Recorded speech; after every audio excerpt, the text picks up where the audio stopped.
Welcome everybody to Living Your Career Show. My name is Roisin, Duffy, and I'm your host. The theme of our show today is right or wrong, executive presence in the virtual world is critical to your career success.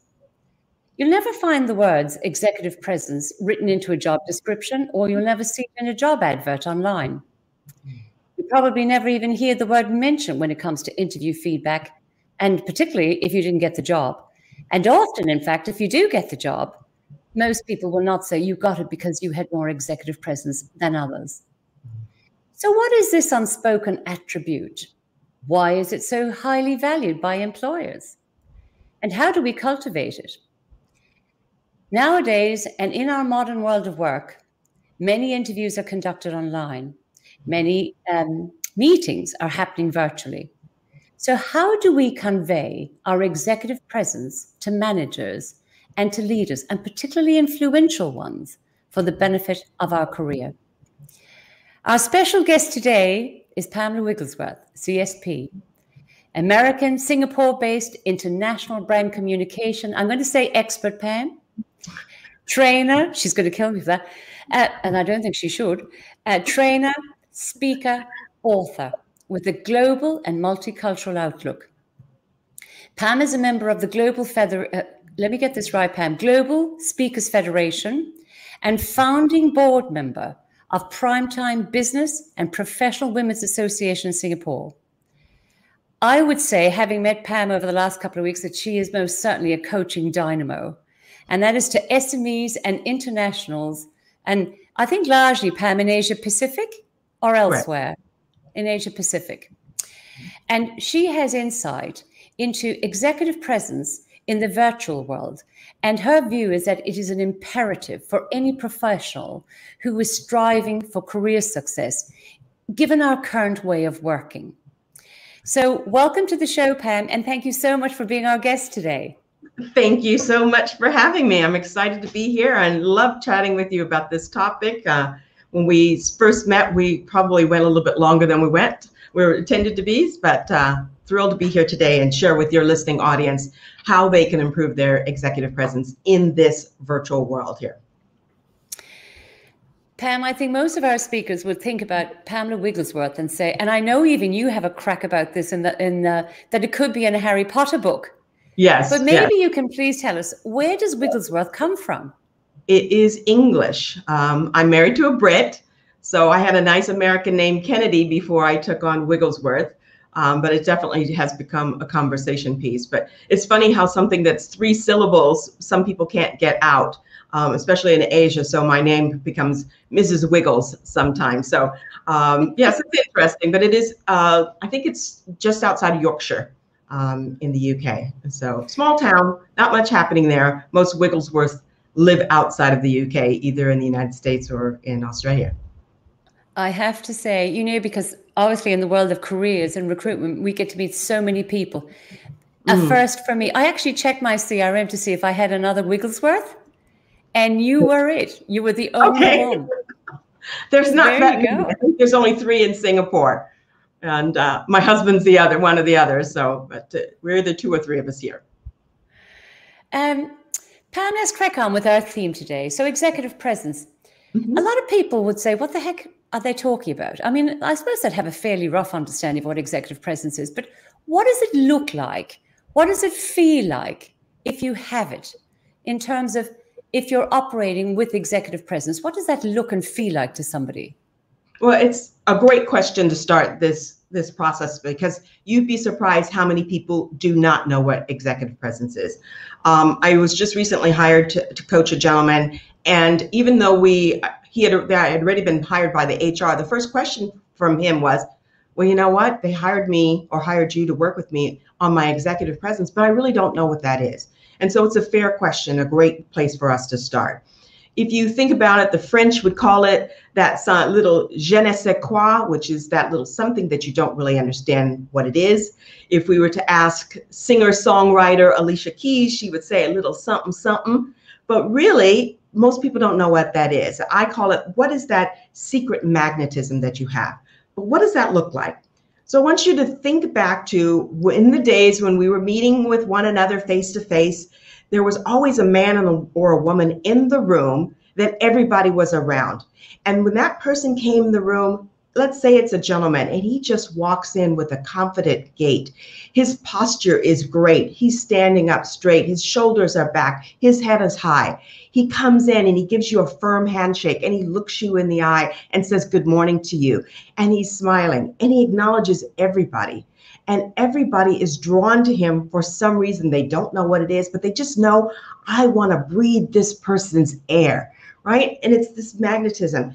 And in essence, it is everything about your demeanor and your actions that demonstrate to others that you are of leadership quality, that you are somebody to be respected and to be followed.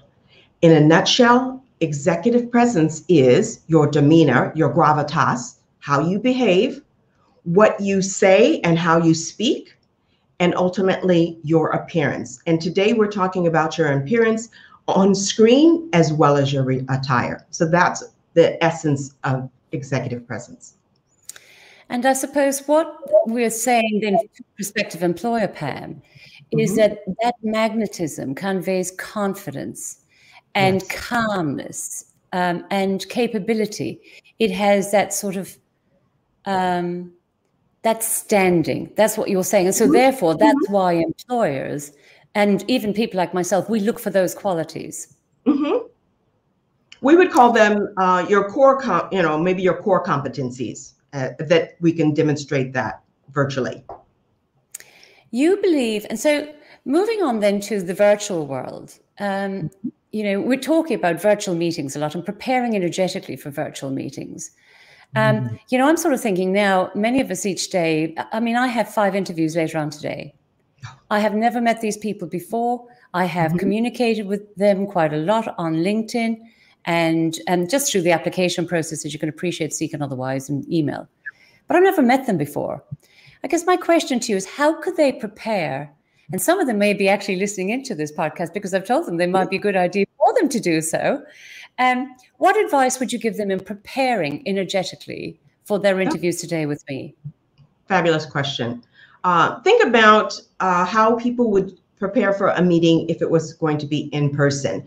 You're going to do your homework. You're going to arrive early, hopefully, and you're going to arrive calm and collected.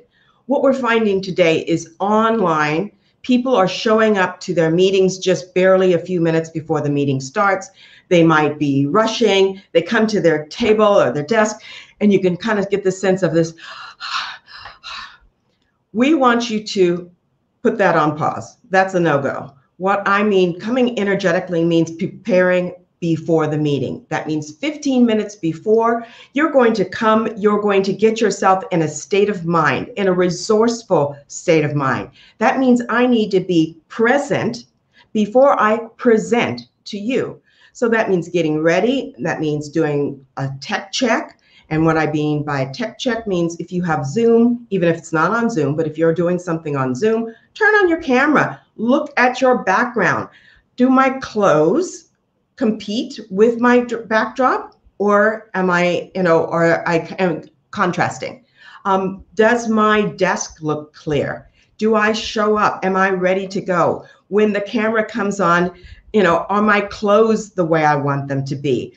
If I've just finished lunch, do I have spinach in my teeth? Or ladies, do I have lipstick on my teeth? I need to be ready energetically and 5-10 minutes beforehand, even if you have to sit there.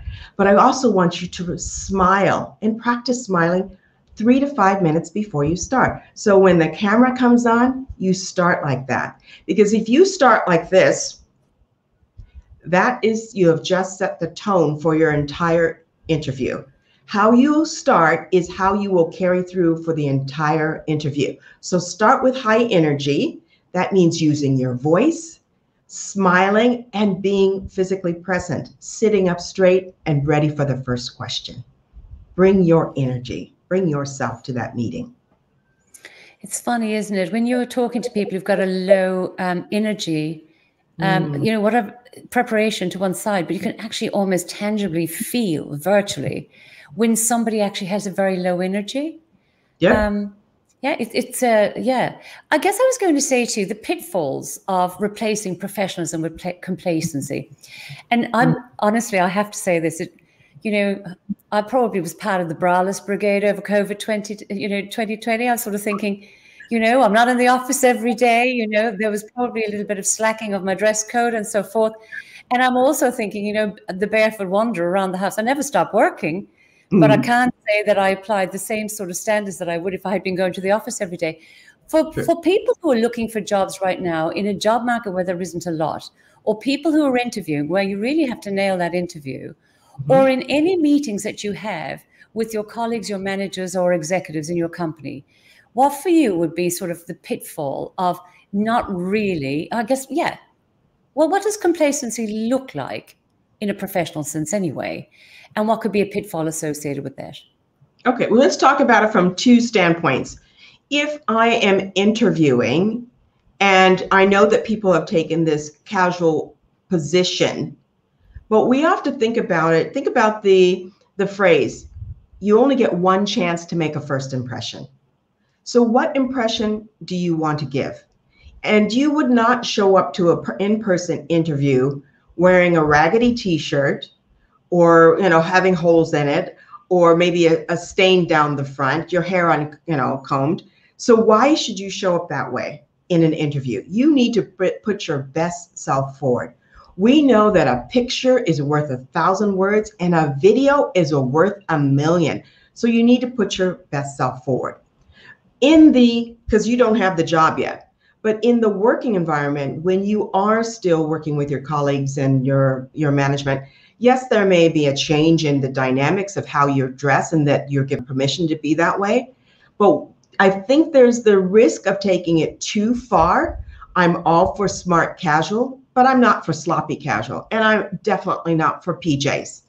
I believe that there's a perception, and everything is perception.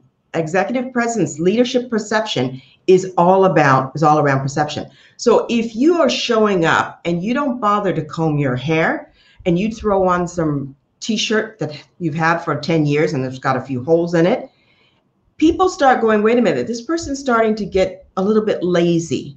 Now, if you are perceived as lazy in your dress and your appearance, there could be the perception that you are also becoming lazy in your work. And so the question is that the perception you want to give? So yes, between your friends, between your colleagues, it's okay for you to dress down a little bit, but I think you need to be ready in the event something happens at the last moment. Let's say you're wearing a t-shirt, and I've got a couple things I want to share with you. If you are wearing a t-shirt, ladies, have handy a scarf that you can just immediately put on, and I'm ready to go. Tuck that in. Okay, now most people wouldn't necessarily know I'm wearing a t-shirt. I'm also always going to have handy my lipstick, so that if the last minute meeting and I don't have time to change my clothes, grab that lipstick, okay? And if you have a compact, okay? And I am going to advocate that you do grab your lingerie and have your lingerie, unless your camera is well below, you're sitting well below your camera, okay? So I get that about the comfort, Roisin, I totally get that. But we need to make sure, we need to ask the question, who am I meeting? What's the impression that I want to give? And am I dressing, and is my appearance, my backdrop appropriate for the person that I'm actually meeting with? I always say to people, Pam, I think it's so important. You treat yourself like an executive and others will treat you the same. Yes. And we're not even in the same country, right? Let alone in the same room. That's right. But you need to get going back to being energetically, I actually put on a spritz of perfume. Now I do that for me so that I feel good about myself, so that when I show up, I'm feeling good already. So little things that will make a difference in how you're perceived by other people. Yeah, and I think also how you treat yourself is what you're projecting to others too. That little splash of perfume, that that mindset, preparation, that discipline of getting into that energetic headspace. It's interesting, Pam. We were talking last week, and you were saying, Roisin, when we're in a face-to-face interview, and it's true, that in itself is awkward enough. But I'm just wondering, how do you actually do a professional handshake when you're talking to people virtually? I'm thinking in particular, you know, you could have, for heaven's sake, we've got Clubhouse, we've got all sorts of stuff now where people talk to each other and more. But I'm thinking it's not unusual for me to have interviews and virtual interviews with me initially, and then they could be talking to 2 or 3 people at the other side. How do people give a virtual handshake to a panel who is about to interview them? If I were the interviewee, I would first find out if I know it's going to be a panel. I might ask my contact, who are those individuals that are going to be on the call, and get their names and practice their names. People love hearing their names. So again, I have a crazy name, you know, like as you say, the Harry Potter-esque name, Wigglesworth. It's only 3 syllables, but most people get it wrong. And so I've learned to kind of accept it, but people are really picky about having their name said correctly. So the first thing I would find out is who's on the panel. Then, rather than look at all 4 or 5 whomever's on the call at them individually, I would have their names, or I might take a quick glance down in my peripheral vision, look at their name, and then I would greet them one by one with eye contact and saying their name. Good morning, Roisin. It's nice to meet you. Mr. or Miss Duffy, it's nice to meet you. Good morning, Mrs. Wigglesworth. Thank you for being on the call. I can't physically greet you, but I can greet you with my voice, my words, and my eye contact. And that's how we make a connection. That's how we build rapport, is with our eye contact. The other thing is, as you're listening, tilt your head a little bit to the side. Okay? As I'm listening to you, I'm not looking at you, but I want to nod to indicate that I'm hearing what you have to say. And the other thing is to participate in active listening skills. And that means making sure that I understand what the other person has said by using phrases such as, well, if I heard you correctly, you are asking why it is that I chose to take that particular career path.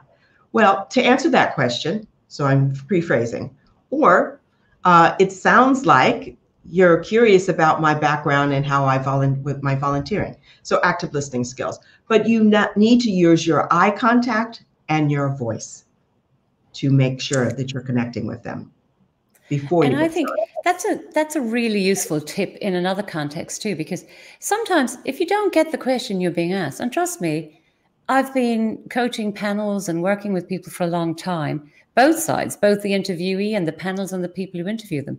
You know, people don't always ask. Some people are not great at interviewing. Some people are very uncomfortable interviewing, and they don't always ask the right questions in a way that's good or clear. Don't be afraid to ever ask, I'm not really sure what you're saying there, but can I just rephrase? I think that's it. You know, clarify the context before you storm in.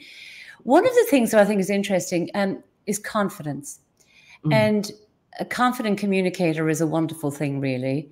And I guess, but then we have underconfident people. We have quiet achievers. And, you know, when it comes to executive presence, whether you're overconfident, confident, you know, or underconfident, any of that category can build self-esteem and confidence and capability in areas and go right to the top. How do you, though, when you're on the way through or you're trying to convey your executive presence, if you're overconfident, how do you strike the balance between overconfident or underconfident? So it's that thing, if you're underconfident, how might you be a little bit more confident? And if you're overconfident, how do you dial that back a touch? I think the overconfident person probably has, some people might say has an easier go, but I think sometimes they probably have a greater challenge because they have to learn how to dial it back. Whereas the person who has less confidence, you know, some people use the expression fake it till you make it. I prefer that doesn't always resonate with people because you use the word fake, but you could change that by saying act as if you are confident. So we know that we have a mind-body connection, right? Our mind can tell our little pinky to move. So why not can our body also tell our mind that we're confident? So if I act as if I'm confident and I sit up straight, I give you eye contact, I smile, I start there in the physical sense. But in this case, no matter whether it's an overconfident person or underconfident, then there's 3 things I like to say is you need to demonstrate brand you. You need to demonstrate brand Roisin. And how do we do that? We need to look at three things. First of all, you need to convey using your words, using your language. What do you stand for? And that is, what's your value proposition? What is it that you bring to the company by conveying that? So I could still be quiet and still share that. The second is, what is your points of differentiation? What makes you different? What makes you stand out from other people? And then the last part is, what's the third one I want to say? It's about your marketability. What makes you compelling? So that you can use your words. I can be quiet, I can be soft-spoken, and I can still share that information with the interviewer by using sound bites that they go, oh, that they grab, and they go, wow, that's quiet confidence. And that's equally as powerful as the person who's a little bit louder. So using language, I think, is the most powerful thing in this day and age when we're on the virtual screen. Your language and how you speak. I think in your public relations book, you made some reference about communication with poise. And a lot of that is gauging the tone and the temperament and finding your rhythm in all of that when you're talking to people. But, I suppose I'd say the word, being typically Irish, I'd say blabbering on is probably never likely to get someone an interview. That ability to pause, take stock, have moments of silence, even, practice showing that you're actually listening. Yes. But I think what you said there, Pam, about celebrating uniqueness and being able to showcase and differentiate that, that's absolutely powerful in an interview. Yeah. And we need to, when we talk about the art of communication or the poise, is really just being comfortable with yourself. But today, as you say, you don't want to be rambling on and babbling. Okay, so I'm going to use an articulation or is to say people need to be clear, concise, and compelling. So interviews are getting shorter. Meetings need to be shorter because attention spans are shorter. So that means I need to think about what I want to say. I need to be clear about what I want to say. I need to be concise in what I want to say. And it's got to move the needle. It's got to get people to understand that by bringing me in, I can also contribute to the transformation of the organization. So they need to be clear, concise, and compelling, coming up with their sound bites, their word palettes, knowing what it is that they want to say, that when they have that question coming to them, they've got an answer or some kind of answer ready to go that get people's attention. You made a very valuable point there. Somebody said to me they were in an interview the other day, and it was an IT interview and I think it took something like an hour and a half, and I think it was about 5 people from the other side. I'm never going to question about how many people need to be in a room talking to one individual who doesn't even really know them that well. But I think that's kind of a bit overkill. But hey, but the truth is, even for my sessions, my interviews are getting shorter and shorter with people because I don't have to go through the meet and greet and literally sit them down and would you like a tea or coffee or all those things. You're literally having a few minutes of get to know each other and then you're straight into it. So it's a very efficient way of conducting interviews or conducting business meetings. So that's something for people, that compelling piece. So what did you say? Clarity? Clear, concise, and compelling. In shorter periods of time. It's interesting, you talk about clothes a while ago, and I'm wondering, Wall Street, Goldman Sachs, JP Morgan, I was just doing a bit of research on this. They've all really sort of relaxed their dress codes. And I guess that's for some people to still bear in mind. But I guess, as you said earlier on, dress up the T-shirt, dress up the top, make yourself look smart when you're on those interviews. I think the other thing I wanted to talk to you about too, Pam, is distractions. What goes nowadays? I once had somebody go to an interview, and I'll say who it was actually, it was Queensland Treasury Corporation. And this man could not get a babysitter for his son. So he had to take his 4-year-old with him and take, the crayons and the drawing pad so that he could be entertained and sit on reception while the father went for interview. And it was an absolute clincher because the person who was interviewing him was a parent herself and really appreciated that he was taking his responsibilities seriously. And yeah, he got the job and was there for actually quite a number of years. What is the etiquette, though, in terms of distractions? What is acceptable when it comes to virtual meetings? And I guess Is it a bad thing if your child climbs up in your lap? Is it a bad thing if the dog is barking in the background? I don't really know that you can do much about either, really. But I'm just curious, what goes nowadays?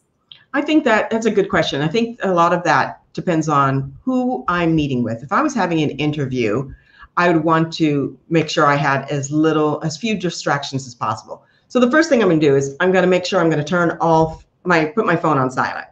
I'm going to turn off all the notifications that might pop up on my laptop. I don't want any bings, bangs, or anything like that.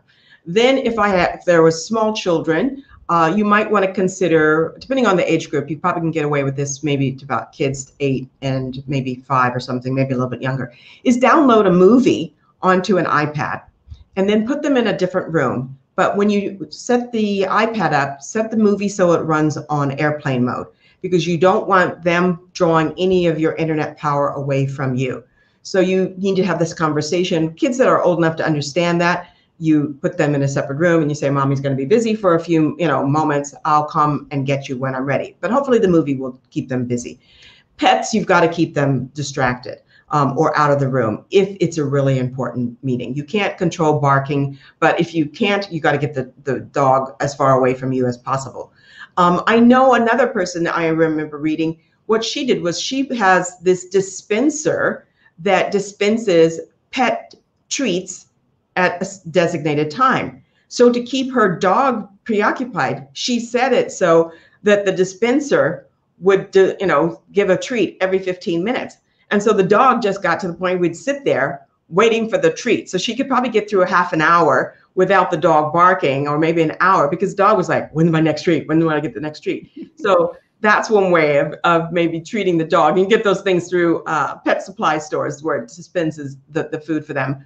But sometimes you can't control it. And so I think you have to manage people's expectations in advance. I would probably say to an interviewer, I do have a 2-year-old, and sometimes, I have shut the door, but sometimes if the crying gets out of hand, you might let that child in. Hopefully people are more understanding. What I would probably do with a little one like that is I would also have a set of crayons and some coloring books.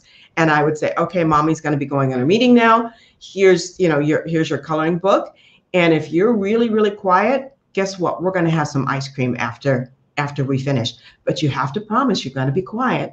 So we might have to bribe a kid, who doesn't understand that Mom's really doing work, because a 2-year-old doesn't understand why Mom's not letting you in and the door is locked when they know they can hear you on the other side. So I think it all depends on the situation. Some people are more forgiving than others, but I think we need to plan it just like we would plan anything else. I need to plan for the pets and the children or anybody else. And you might even bring in a babysitter within your own home. I thought that was a great idea that the gentleman at least tried, but you might need to find somebody who can take the kids for a walk or take them to the park for a short few minutes or whatever the time that you need, so that you do have that peace and quiet and that you can be at give your A game. Yeah, and I think that's absolutely spot on.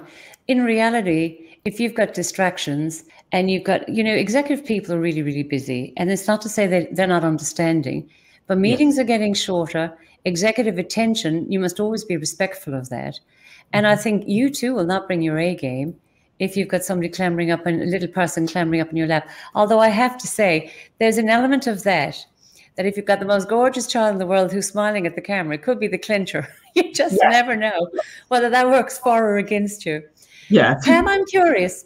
In Singapore, I said to you actually that even tonight, I think tomorrow night or Friday night, I'm having my Friday night reds with my girlfriends. So these are people who could have worked for my agency that I haven't seen Ruth that I'm chatting with tomorrow night, we haven't probably spoken for 10 years. And I think we've got a few other people, like we may communicate, like when Ruth haven't spoken to for 10 years, but others perhaps that I haven't seen physically or haven't been on the phone to. I might have dropped them an email here and there over the years. We're all busy, and so are they. But yeah, I've now got this thing, open the bottle of red and have, Friday night, catch up with people. I call it natters. And have a glass of red or two and share some time with people that you haven't seen for a long time, whether they're professional colleagues or friends in another country, or whatever the case may be. Have you seen anything unusual coming out of Singapore around virtual meetings and socializing virtually? I think we need to distinguish between two. Is it networking for work purposes, or is it networking to be social? So one of the things that there's a couple groups that I'm involved in. One of them, every now and then, one of the ladies will say, let's get together on Friday, bring your glass of wine, and we'll all get together. And that's kind of how they preface it. What happened was, hours before that meeting, one of the members said, oh, this will be the topic of discussion. It totally put me off because I thought we were going to just do an informal get together. I didn't want to be joining something that had an agenda. So that turned me off. If you're going to keep it so that there's a little bit of, if people want to talk about work, that's fine. Maybe you break them into breakout groups and you say, if you're going to want to talk about business or have questions, go to breakout room A. If you just want to socialize and, share about your wine or what you're drinking, go to breakout room B. Or if, any other topic, C, because you don't want to lose people. Because here's the other thing we need to be aware of this dynamics. Even when we're networking, we're still operating in this small square from whether we're socializing or whether we were visiting our family or whether we're doing work. So people are still feeling the same stress and strain when they get on camera. So they may not want to have their camera on. They just want to turn the camera off, which is kind of unfair if you're doing some networking. But know that people are still feeling a little bit edgy in these networking sessions because there's no change in the environment. So maybe you can put on a little bit of music beforehand, but have it so it's fun, so people feel like it is something different versus, a virtual birthday party versus virtual meeting. You've got to change the dynamics because otherwise people are still sitting in the same spot all the time. Change it up. Yeah, I have to say I'd be pretty cranky if somebody invited me on a Friday night on my social time. And, yes, these people are people that I know professionally, but they're also people that I regard almost as friends. I feel warm and I find them endearing to me. So the whole idea of having those Friday night get-togethers is, guess what? When we switch off, I'll probably do another couple of hours work. Who knows? I may not. But we can have that bit of quality time, even though we're not in the same place and we don't see each other all the time. And I wouldn't classify them as close friends. I probably would classify them as, friends, acquaintances, and people that I just like to hang out with. That kind of thing? Yeah. Moving in that direction. Pam, a question for you. Final tips, advice for our audience today. What would you say to them? That the world is constantly changing. We know that. We know that COVID was a major disruptor. And people are still getting used to this environment. Yes, for many of us, it's been about a year now since you might have started any type of lockdown or working from home. And so the rules are changing because there really are no rules. It's kind of up to the organization. It's up to you. But one thing I do want people to be aware of is that how you show up, both energetically, emotionally, spiritually, physically, still makes an impact in the working world. And that this is just a delivery mechanism. And so if you haven't already mastered the technology, you need to get on board with that. There's still people out there that are they're doing what we call managing the tech. That is, can you hear me? Can you hear me? Can you see me? Or they're just unaware of how they might be invading other people's space. And yes, virtually we can invade other people's space by simply watching a video like that, listening. Okay, so we got to be careful. So know that how you show up is still equally important. And especially because we have the ability to communicate with people all around the world, you want to be at your absolute best. So don't disregard this. Don't think that I can just show up 5 minutes before or a minute before and bring my A game. Bringing your A game takes preparation, takes some time and thinking it through. So last thing is have that one sound bite, that one elevator pitch that describes who you are. So if anybody asks about you, they'll go, wow, I want to learn more versus, well, thanks so much for your time. And then they're ready to be out of the interview. So but bring your A game, prepare, be your best, and focus on the camera. Give eye contact. That's the number one tip. Face the camera. can I tell you, everybody, Pam Wigglesworth said to me, Roisin, look in the camera. Roisin, I had a whole etiquette class for today's session, and I hope that I'm much better than I have been perhaps in previous sessions, because of course I'm work in motion. I'm constantly developing. But for today, I want to say to Pam Wigglesworth, you know what, you are just a pleasure to have. Your warmth is quite clear. The care factor is huge. And I think there is just so much there for people to tune into and really take away and make their own. Because remember, folks, people are always watching and always listening. It doesn't matter what the mode is. It doesn't matter what the means is. They're always looking for those subtle cues. And trust me, nothing is more apparent to people like me, or even when I go into meetings, so the people that I see virtually or otherwise, when you're not prepared and you're not energetically in that mindset to bring your best, your A game, as Pam would say. Pam, thank you very, very much. Stay on the line because we're going to have a chat after the show. Absolutely. To everybody else, thank you so much for tuning in and listening. This will all be going out live and multi-purposed in all sorts of ways on social media. So you'll find the show and you can tune in and pick up what you need out of it. Until next Tuesday, 12 noon, we'll have another special guest and another conversation about, the Living Your Career show and how we can give you the confidence and the tools to make your career successful. On that note, we will tune out. Bye-bye from me and goodbye from Pam too. Thank you.